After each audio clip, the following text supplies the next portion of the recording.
We are fundamentally going to be living in a different world in the next 5 years. Not 10, 5. Everything we know about how we do life will be different in the next 5 years. So if you think of your job as a leader is to prepare your company to survive and thrive a variety of futures, if you know that the game is fundamentally going to change in the next 5 years and you're not gaining a foundational level of competence around this, I actually believe you're abdicating your role as a leader. Fellas, I am truly excited to welcome Geoff Woods to the show today. Geoff is a father, husband, and author of The AI-Driven Leader, and he's the founder of AI Leadership. He's here to help us to understand how leaders can harness AI to make better decisions, to outpace the competition, and get more done in less time. In today's episode, we're going to dive deep into Geoff's insights on AI, exploring how it can help us make better decisions, and actually bring us back to more of what makes us human. We'll discuss the proper way to view AI, shifting from fear of replacement to seeing it as a powerful tool for growth and creativity. Geoff is also going to break down the 3 key ways that businesses are successfully using AI today, providing practical examples that you can apply to your own organization.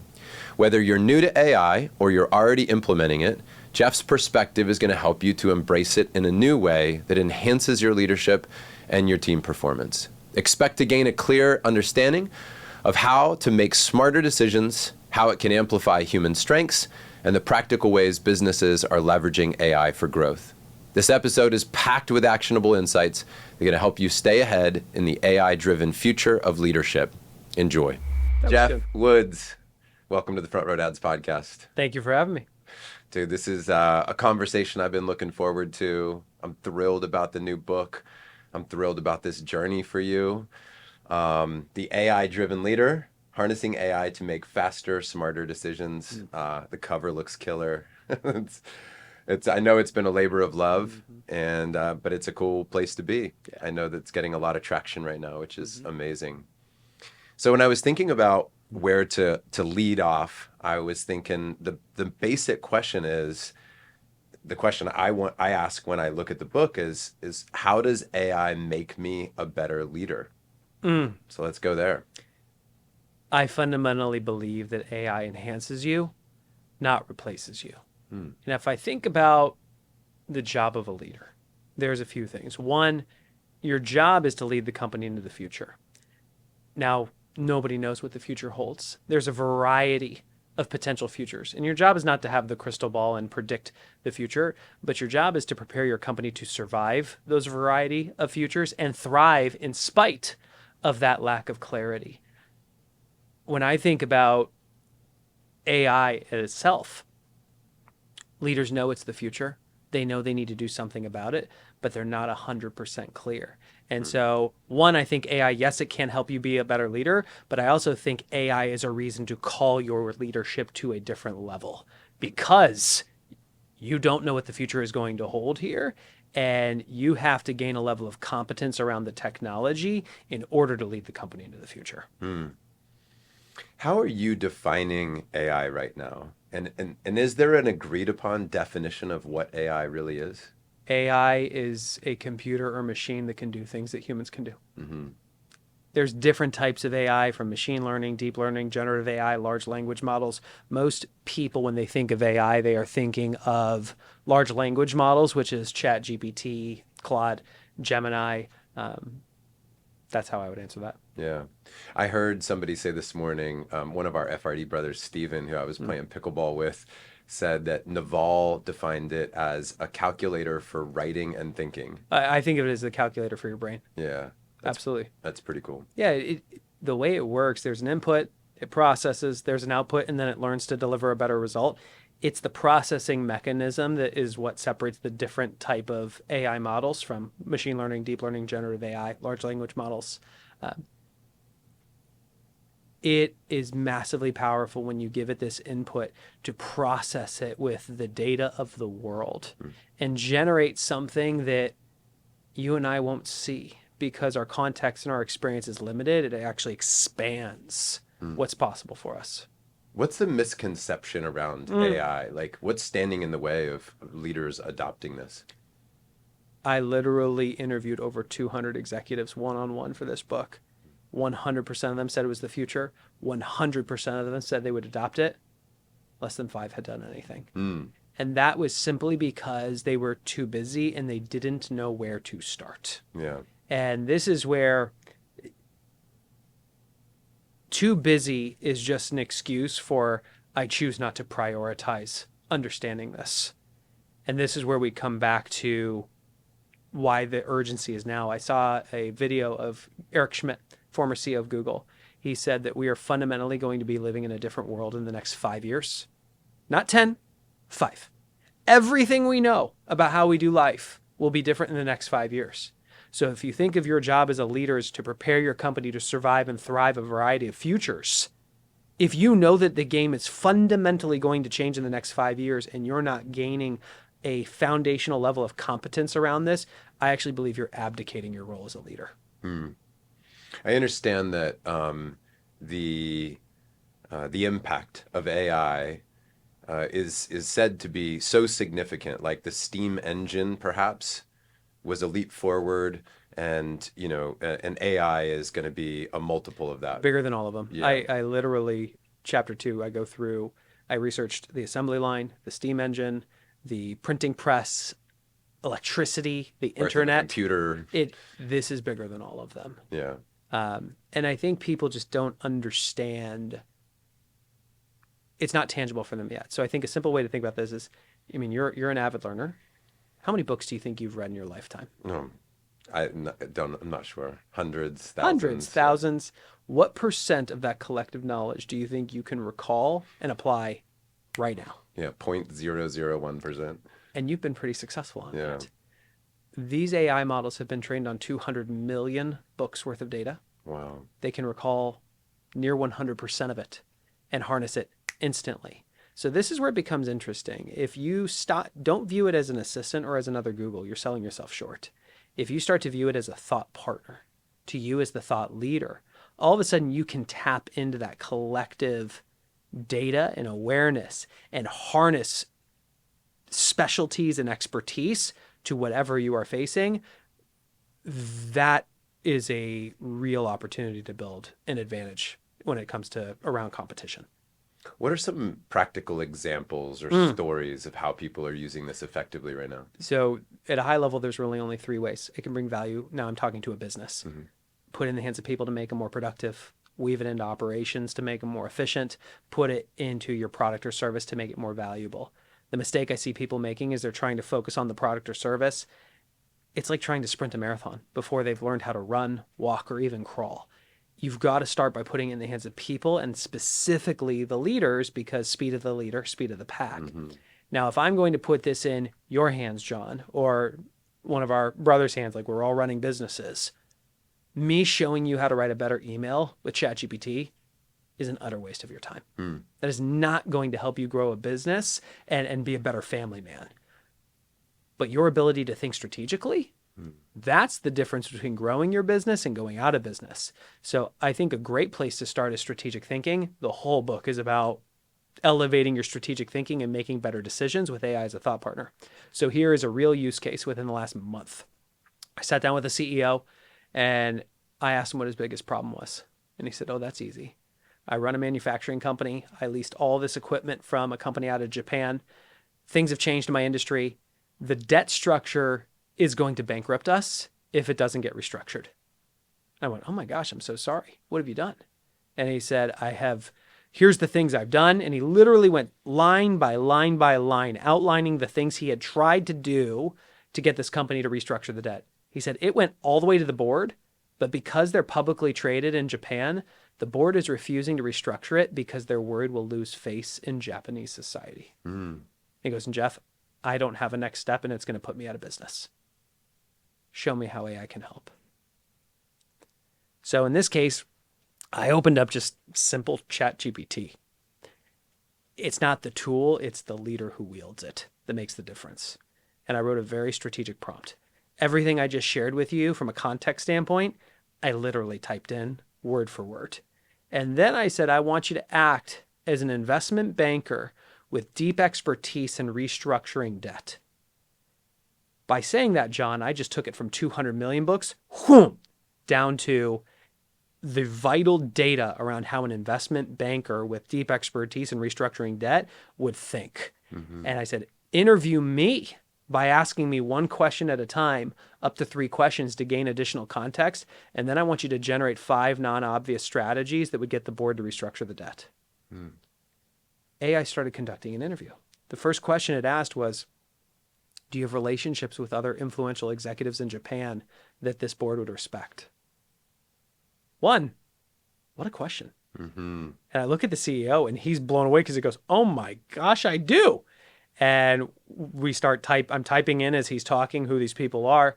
And then it asked 2 more questions around Japanese society. And then it came back and said, here's your 5 non-obvious strategies. Number 1, it called the Saving Face Consortium.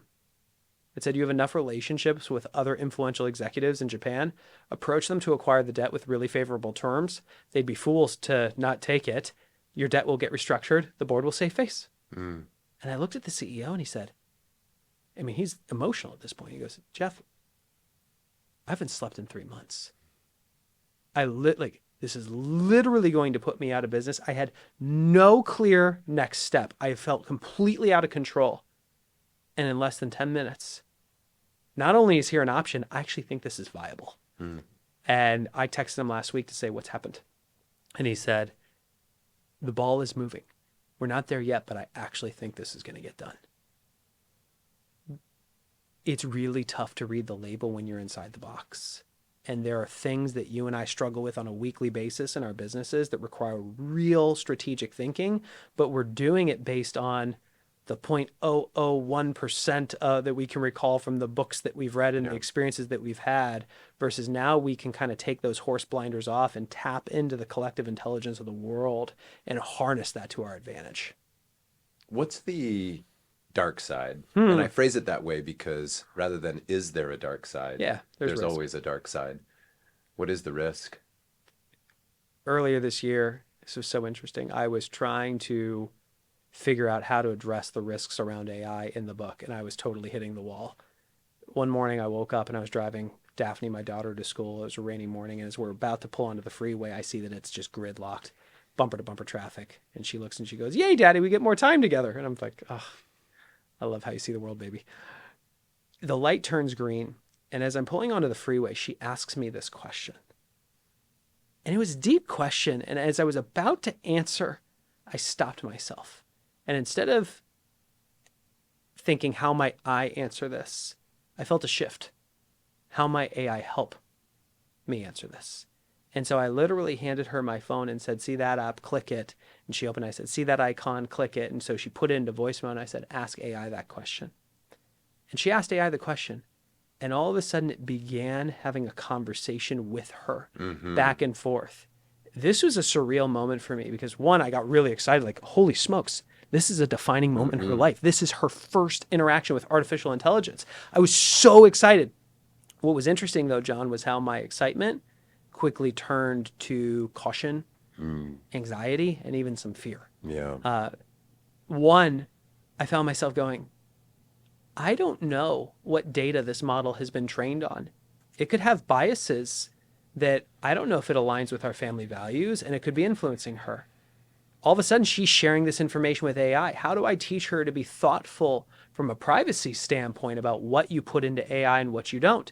She started asking it facts, questions like stuff she was learning in school, and it was giving her answers. How do we know if that's actually true or if AI is hallucinating because it's just designed to please you? It will make things up. And the way that it was interacting with her, John, it appeared so empathetic that I was thinking, oh my gosh, I can imagine a world where this gets to know her on such a deep level that it mirrors and matches her tone, where it might be able to build better rapport than a human could. How do I teach her the difference between a relationship with a machine, which we all will have, and a relationship with a human? And then finally, how do I teach her that whatever AI gives, that she does not abdicate her role as the thought leader? How do I teach her to stay in the driver's seat, and that whatever AI gives, her job is to be the editor of what it is and then still apply her own human judgment and move forward based on that? We got to school early. We had time. So I pulled into a coffee shop and saw this as an opportunity to teach her about the risks. And so I literally said, this machine has been trained on lots of data. It has biases. You need to be aware of that.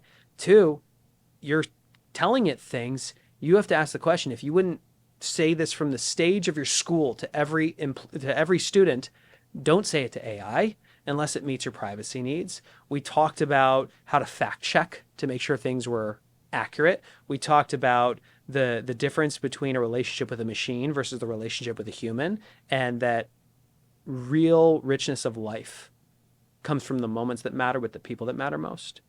We talked about how to stay in the driver's seat as the thought leader and not just copy and paste whatever it gives, but that it view it as an option, not the option. It was a phenomenal conversation. Those are the high level risks. Now, the one I didn't talk about is when the people who are worried that this is going to turn into Skynet or another Terminator and be the end of humanity. I personally do not share that fear. I'm not going to downplay their fears. Their fears are valid. They feel what they feel. The reason I went back and researched the last major technological disruptions is I wanted to understand how technology changes things. One of the things that became very clear is technology is not good or bad. It's the people who harness it. There will be good actors. There will be bad actors, as always, which is why for me, this book is not an AI book. It's a leadership book. I'm trying to call leaders up to say, who do you have to become a steward of this technology where it can enhance us, not replace us? Obviously, I believe there's a role for government here in terms of the regulations and whatnot, but the AI train has left the station. We've got to gain a level of competence and help shepherd this into a way that moves us forward. Let's talk about those, the lead domino then, of where somebody starts when they want to engage with us. So there's an entrepreneur, a business owner, a founder listening to this interview and saying, all right, Geoff, I'm excited. Where do I begin? What's my lead domino? Yeah. Again, there's only 3 use cases or ways it brings value to your company. Put it in the hands of people to make them more productive, weave it into operations to make them more efficient, put it in your products or services to make them more valuable. I strongly suggest you take the product, services, and the operational use cases and just set them to the side for now. You have to start with putting it in the hands of your people, and it starts with you, because speed of the leader, speed of the pack. You do not necessarily have to become the AI champion for your organization. You just have to have a level of competence and be willing to give yourself permission to let your world get as big as it needs to be so that the talented people in your company can create the opportunities of the future. And that's something I learned from Gary Keller. The question he was always asking is, how do I give myself permission to let my world get so big that any talented individual can step inside it, have everything they could possibly ever want, and never need to leave? The key there is the permission part, because growth isn't easy. It actually hurts. I think as a leader, I would strongly encourage you just start focusing on using it as a thought partner for strategic thinking and decision making, because those are high impact use cases that you have to do it on a weekly basis. Most people don't have enough time. They don't have enough data. There's biases and assumptions, like all these things that stop them, where if you were able to use this with it, it's a real game changer. Now, the lead domino there, it's a shift in the question you ask yourself. You shift away from asking, how can I do this? And once a day, you ask the question, how might AI help me do this? I literally will sit down with executive teams and have them get a sticky note out and write the question, how might AI help me do this? And put it on their computer. If they just do that, once a day, they will ask the question. That question generates awareness of a use case. You take action by writing a prompt. And if you know how to structure prompts with good communication ingredients, which we could go into, then all of a sudden you get a better result. And the wheel just keeps spinning and spinning and spinning, and it powers you through the learning curve. I like that. When you think about, we know lead domino, we've talked about some of the risks. A question around like navigating the AI revolution. What are some guiding principles that we need to hold on to through this process? Strategy first, technology second. What do you mean by that? When I was chief growth officer for that big steel company in India, they Did we talk about this before? Not here, Yeah. So let me back up even further. but we've talked many times Yeah, yeah, yeah. about that So experience. after I built the company around the one thing and exited, I had a 2-year non-compete. So I went in house with a client, which was Jindal Steel and Power, big steel company out of India. I had been coaching the chairman for several years. And when he found out I left, he called and said, "Would you come in house?" And I said, "Maybe. What's the job?" And he said, "You tell me." So I stepped in as chief growth officer. They were structured as a like a family office. They had lots of companies. My job was to sit with the family at a group level and understand the vision, and then work with the exec teams of every company to put systems in place to drive growth. Technology was part of that. And what became very clear once I started to understand AI, I made the recommendation that we drive adoption through all the companies. He said yes and basically asked that I lead it. I saw a lot of places I could use AI, but I couldn't always tie it to our goals. And it was very clear to me that AI adoption is not the goal of the company. Growth is. And all these tech companies were pushing AI as a solution in search of a problem. It's completely backwards. So I started to operate this way of strategy first, technology second. What is our strategy? What's the long-term competitive advantage we're trying to build through the actions that we're taking in the short term? Based on that, what is our strategic plan? What are we prioritizing this year? And how am I aligning people and technology to create a symphony that the sum is greater than the parts? If you can align AI as a vehicle or a tool to help you achieve your goals, that I believe is the correct way to approach this. But I think a lot of people are seeing AI and saying, I've got to learn this, I've got to do something with this, and they're trying to shoehorn it into being used, which, if you're not strategic about it, could actually distract you from achieving your goals. Yeah. I don't know if I've told you this, or maybe you know that we put an AI. I'm calling it a chatbot on our website. So it's on the homepage of frontrowdads.com.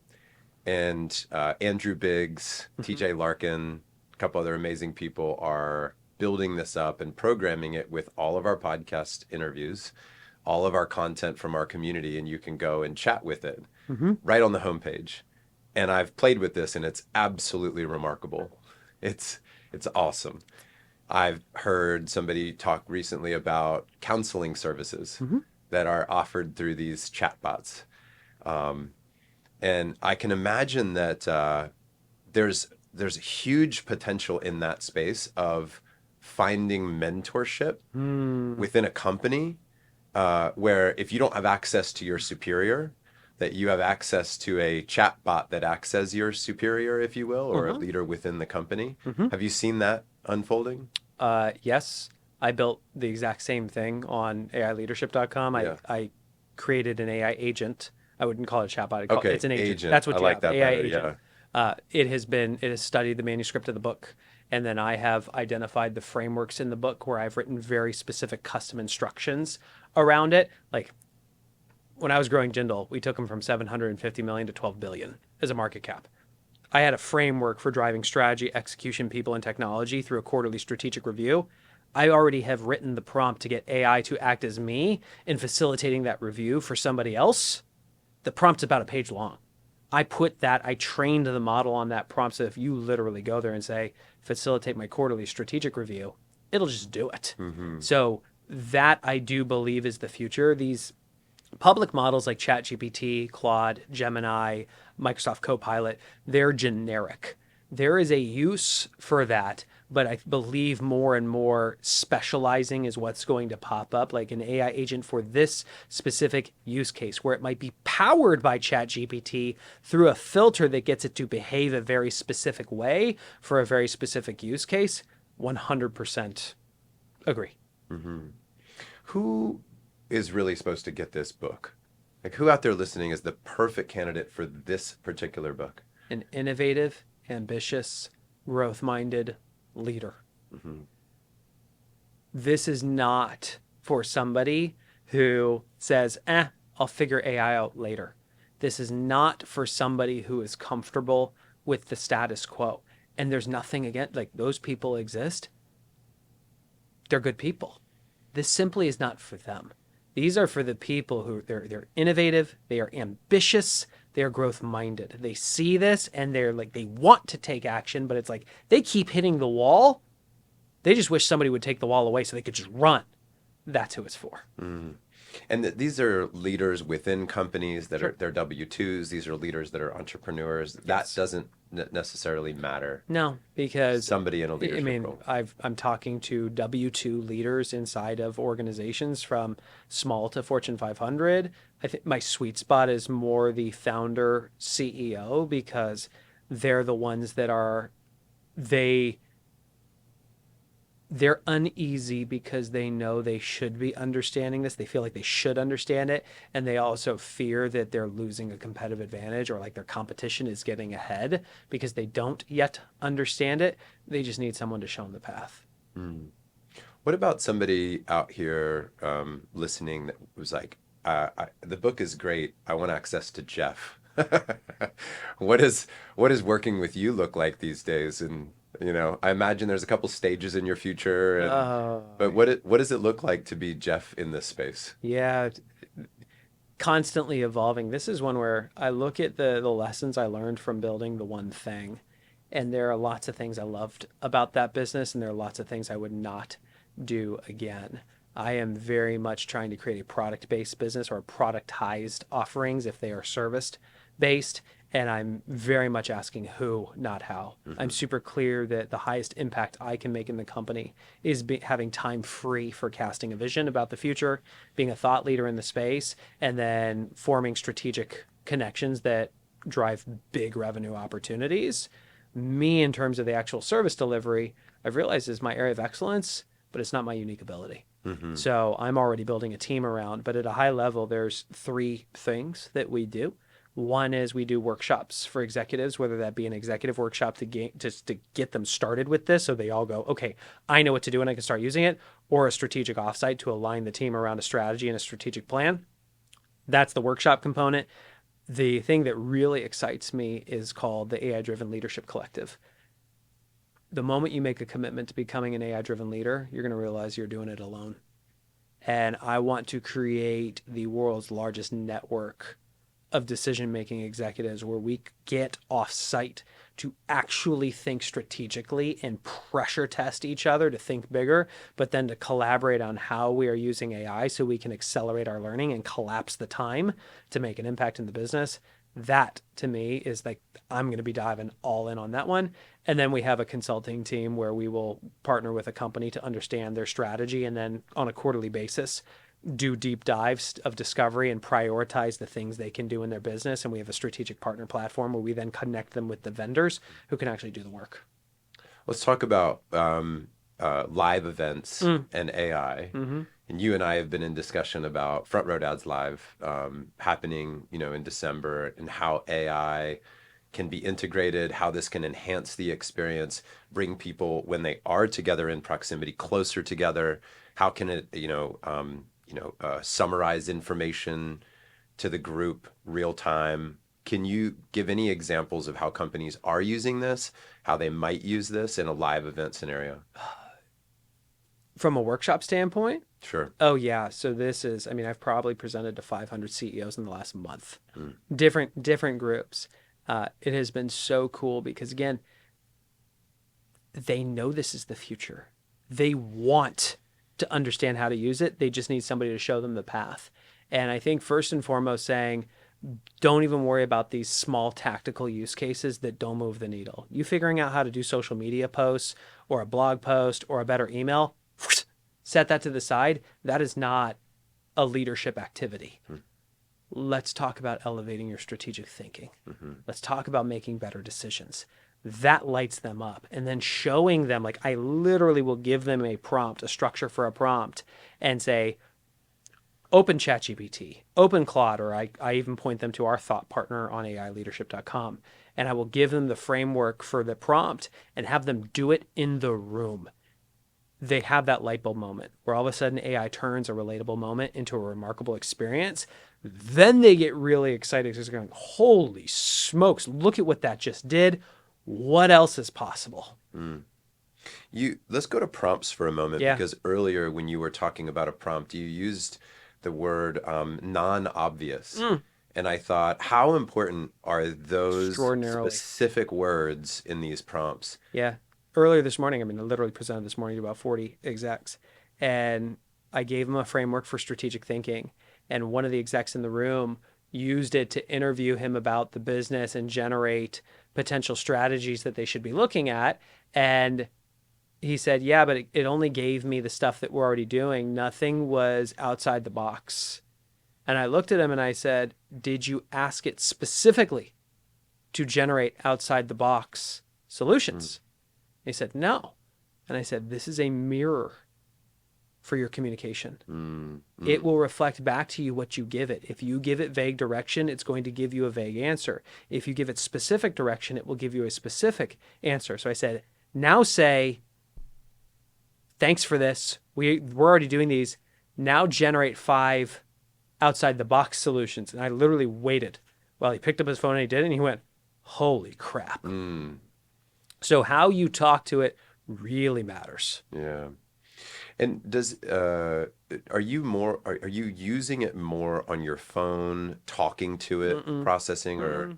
Lion's share of my time is actually desktop, which surprised me because I'm a mobile first person. Yeah. But I'm finding that for strategic thinking,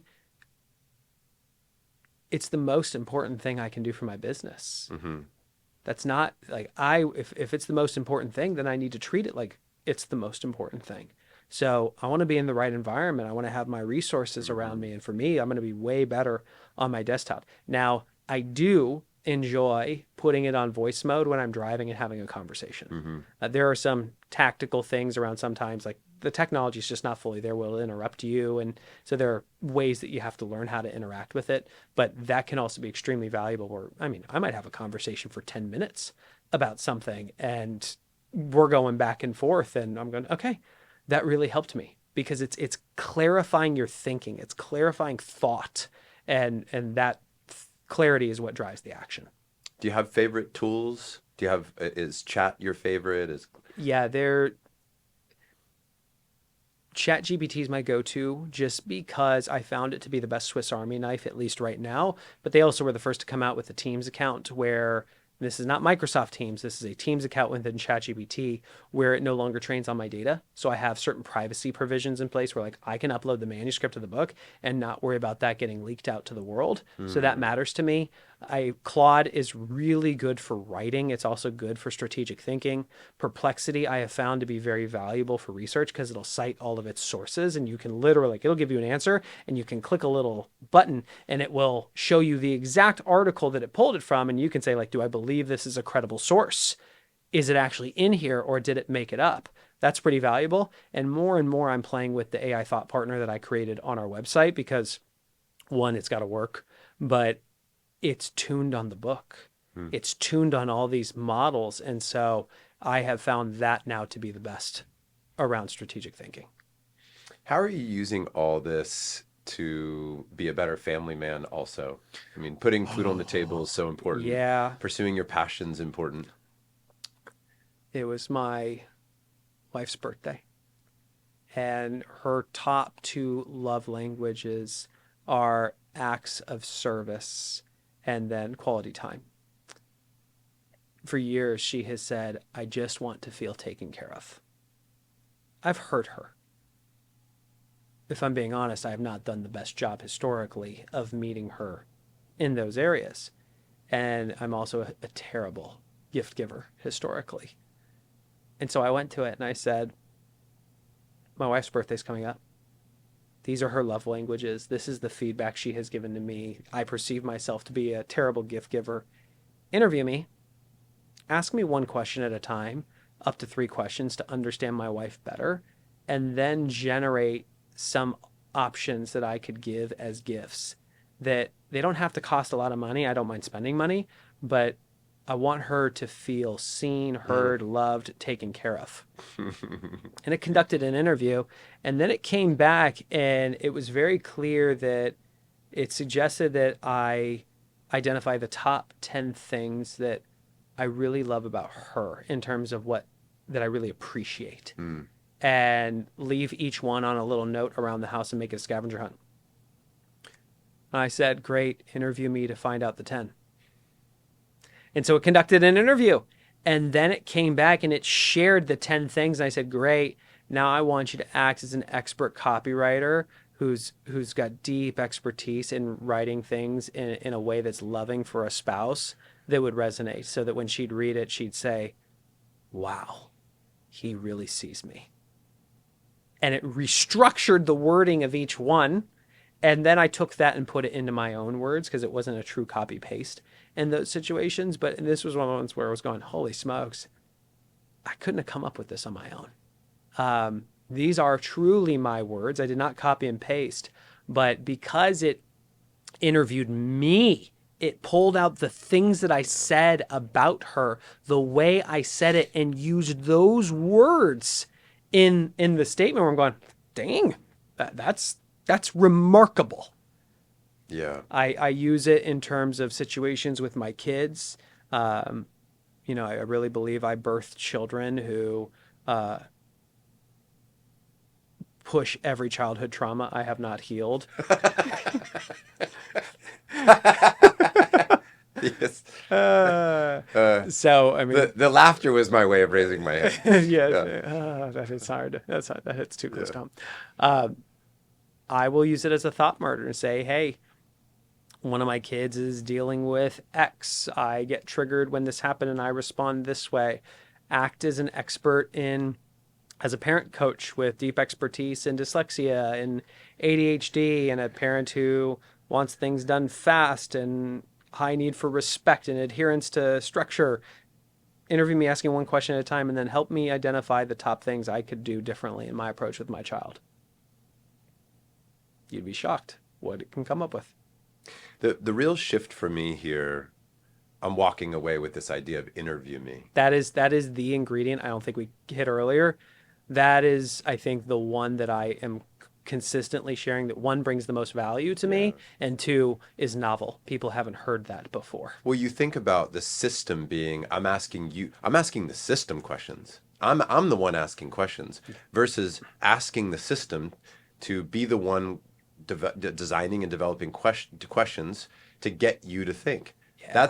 That's the big shift for me. Huge. It's in this huge. space. And for me and what I do, I mean, the last decade, I've been a coach or advisor to executives from growth to the Fortune 500. I got paid to stand in the room or be in the Zoom room and ask questions that expanded what was possible for people. I look at this and I get really excited because it was really tough to scale me asking the questions. And I'm looking at this going, you can prompt AI to ask questions, or this is why I'm training the thought partner to just do it. I could free up massive amounts of my time and make a far bigger impact if I could tune an AI model to simulate how I would approach a strategic conversation, or how do I bring in the intellectual property of other thought leaders into this thought partner. So all of a sudden you could have access to some of the greatest minds in the world as your coach or as your advisor going through business and going through life. That's what's at our fingertips, but you have to know how to prompt it currently. For the people that have been consuming the book, early readers, I'm excited that it's about to drop. In fact, as this interview airs, it'll be just dropped. Yeah, it'll have just dropped. What type of feedback are you getting? What's standing out? This blew my mind. I mean, you've written a book. You know what goes into that. I mean, you pour your heart and soul into it, and the whole time I'm just thinking, I think this is good. But it's my baby. Everybody thinks their baby's pretty. But what will people think? I had a theory that I was onto something, and I did something that scared me. I put it in front of the people whose opinion I would probably respect the most, and whose judgment I thought would be most harsh. Big executives of very, very big companies, that Heineken, Domino's, FedEx, like, these people aren't going to pull punches. And I said, read this and be brutally honest. I want this to be world class. Everyone came back and said this is going to be a bestseller. Oh man, that's That so was great. cool. Yeah. I'm really happy for you, Yeah. man. Genuinely, as a Thank friend, as a brother, I'm really happy for you. One thing, I'm just gonna take a moment and praise you. I just want to give you some props. And I'm gonna do this through the lens of one of your children, Mm. actually, and talk about Dean for a second Mm. because watching Dean recently challenge every man and every teenager at our pool parties that our brother Seth hosts and at Hal's house, Dean not only challenging but winning and being this fierce competitor, this strong, capable, confident human. I see you in him. I Mm. see him adopting dad's strength and confidence. I've Mm. always appreciated your certainty. You are very curious, but you are also very clear. I remember Front Row Dad's event years ago. We were at a restaurant downtown on the patio, and you were coaching one of the attendees, uh, Matt. In the room, you were coaching Matt, and I remember thinking, God, Jeff's really good.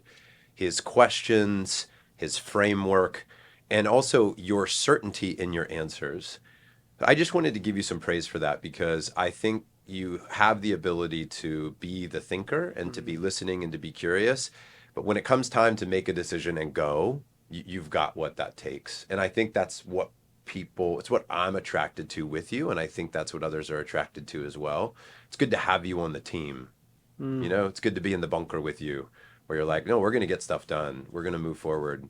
Mm. And you play that way in every area of your life, whether it's volleyball or writing, the next bestseller. Thank you. Yeah, That means a lot. it's Thank cool to you. watch, man. It's Thank you. really cool to watch. What have I not asked you about at this point that I should have asked you about in regards to the book or the process or what you want to bring to the world? I I think what people there's so much focus on how do I use this, and I don't think enough focus on who can I become. Mm, Technology changes the skills that we apply and the processes that we follow. That's all a job is, by the way. Skills you apply and a process you follow. And from every tech change from printing press to steam engine assembly line, it just changed the skills that were being applied and the processes that were followed. And that's going to be the case here. Half of what we do right now can already be augmented or automated by AI. The skills that are going to be valued here are going to change. The processes that we're going to follow are going to change. It's going to require you to become an AI-driven leader. mm-hmm. It's going to require a certain mindset to recognize that what got us here is not going to get us there. It's going to require a certain mindset around how we lead our teams, because I think a lot of people in the brotherhood, they are innovative, ambitious, growth-minded. It's why they invest to be in this membership, to be a family man with a business, not a businessman with a family. Not everybody in their organization is wired that way. And change is going to happen over time. And I think for them to adopt the mindset of how do I go first and become an AI-driven leader myself, but then also how do I lead my team with empathetic strength? Having empathy for the fears and concerns they may have, while also being strong to say, I'm steering the ship. We're going in a new direction, and we are going in that direction. And I'm going to throw lots of love and support your way, but I'm also going to be clear there comes standards with that support. That's going to be a mindset shift. And I think this becoming, it's something that I really wrestled with. You were there for me when I exited the one thing. I mean, that was a very difficult season for me because I didn't realize how much I had attached my identity to my job versus aligning my identity to my job. And I actually think this is the reason so many people are afraid of AI. They think they're afraid it's going to take their job. I actually think they're afraid it's going to take their identity Mm. because they think they are what they do. But what I learned leaving the one thing was you are you, not what you do. Yeah. I think this is going to create a world where we're going to have to go internal and actually form a relationship with ourself. Who are we? Not what we do professionally, but who is John Vroman? Who is Geoff Woods? And how do I align what I do with who I am? And then how do I harness technology to enhance me? Because it can never replace me. Because this is the Front Row Dads podcast, I want to ask about your role as a father. And not necessarily connecting this to AI, but just why is fatherhood so important to you? My purpose in life is sharing ideas that change what's possible. Professionally, that has come through pouring into executives and helping them grow better businesses and better lives. Yet it pales in terms of the impact I see with kids, because they are a version of you. And having the opportunity to realize that your job is to shape and mold the next generation of you, I don't think there's a higher calling. Mm-hmm. Yeah. And why Front Row Dads? I mean, here you're a person who can be and you are connected to many communities and various groups, but you've chosen to lean into Front Row Dads, which I'm really grateful for. You're an incredible contribution to this community. You're loved by many. You bring a lot of value to every interaction, whether in person or online. But why Front Row Dads for you? Started when you invited me and Jay to come and speak. Yeah, that's right. On the one thing. And, I first started as a speaker, and then you just said, hey, just keep coming. And eventually the question was, do you want to join? And the reason that the answer is yes, and the reason I continue to make that investment is because it helps me become a better version of myself. And I am naturally wired to focus on how to grow professionally. It's not natural for me to focus on the personal side. And to be part of a group of guys where, I still don't know what the majority of them do professionally. I know they're successful, but I really don't know what probably half of them actually do for work. And that's okay, because that's not actually what matters. But it's a space where you do an amazing job of creating a space where we drop in and we drop in fast. When we were just in the Keys, I remember I had a lot of stuff going on with writing the book, and I was literally just thinking, I almost didn't. I backed out at the last minute. I was like, I got too much going on right now. I was like, no, Geoff, you got to go. You got to do it. And I remember you called us outside and we were staring at the beach and we were getting ready to do yoga and breath work. And I remember fundamentally thinking, I don't want to be here right now. But I said, but you're here for a reason, go. And we dropped in, and then we had a conversation about doing energy versus being energy, and me just realizing how often I am in this doing energy, which honestly is a fairly high level of anxiety versus even before recording here, just stopping and taking a few deep breaths to ground. I don't do that normally. And it's the thing that I need. So this helps me become a better version of myself and take a stand for the family man with a business, not the businessman with the family. All right, so let's kind of move into the future and think about, and perhaps I'll phrase this question as into 10 years, 20 years down the road, what do you see? Right, what's in front of us? What world are our children going to enter? And where might you be at that point, man? What's ahead? I see a huge shift from, as leaders, living in operational overwhelm to leading with strategic clarity. It is normal for people today to go through their days bouncing from meeting to meeting, checking email and messages and trying to triage all the tasks on their plate, being really busy at the end of the day and genuinely questioning what they got done.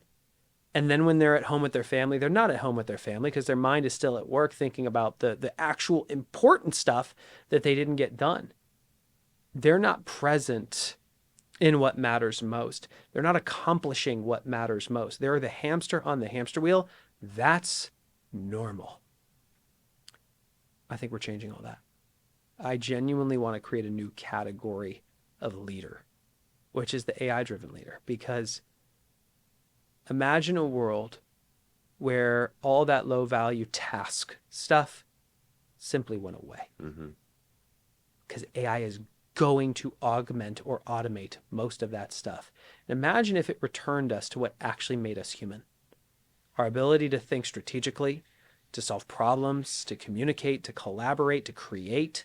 These are the skills that are innately unique to us that we actually had to set aside to meet the needs of the machine during the Industrial Revolution.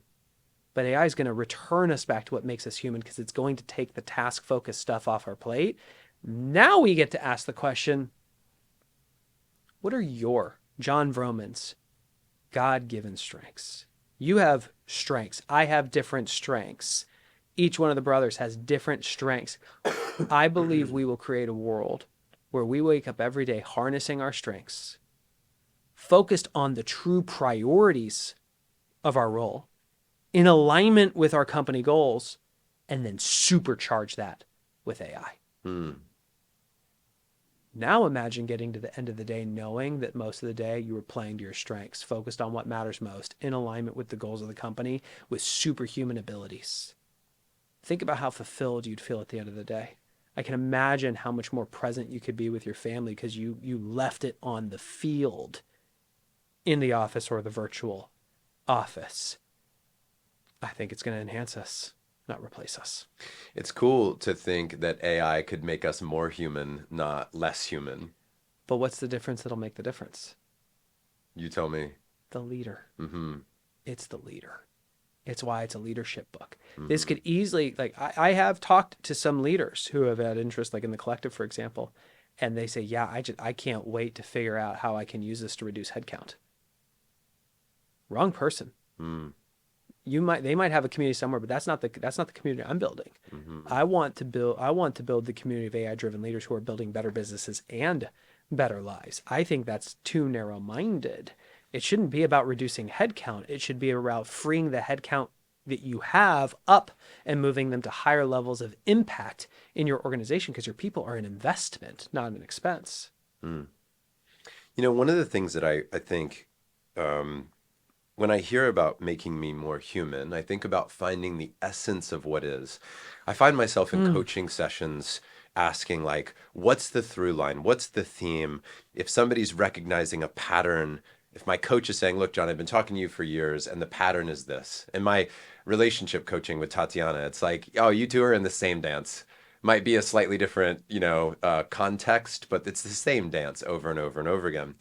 And I've been using AI recently to summarize things, which is interesting. Not just like summarizing a book, which is great, summarizing a podcast, but I created a long vision. I was telling you when I was at your house about I created a front row dad vision.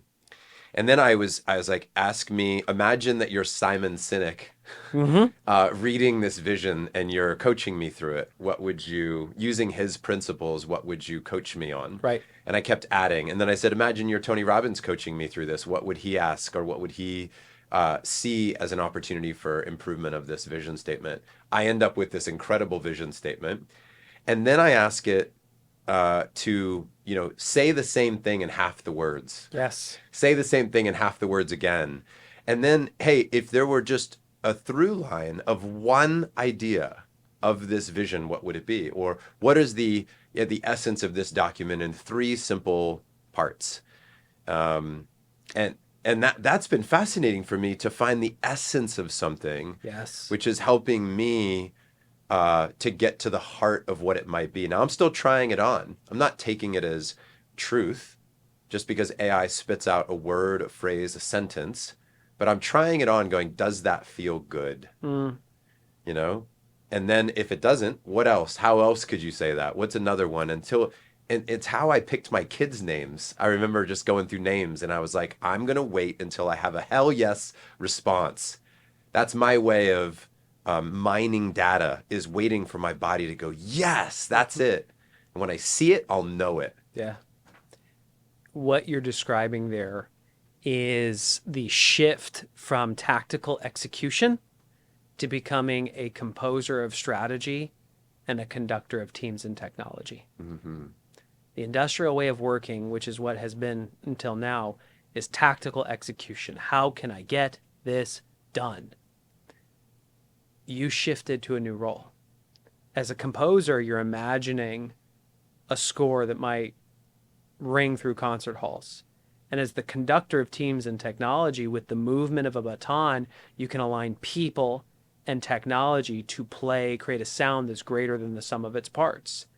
You do not have to have all of the intelligence, but you were the thought leader.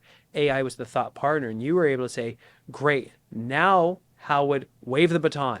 How would Simon Sinek think through this? Or what questions might he ask? Wave the baton. What would Tony Robbins say or ask? Great. Now I want you to do this in half the time. And AI is the one that's doing the tactical processing and bringing it back to you. Now, here's what's interesting.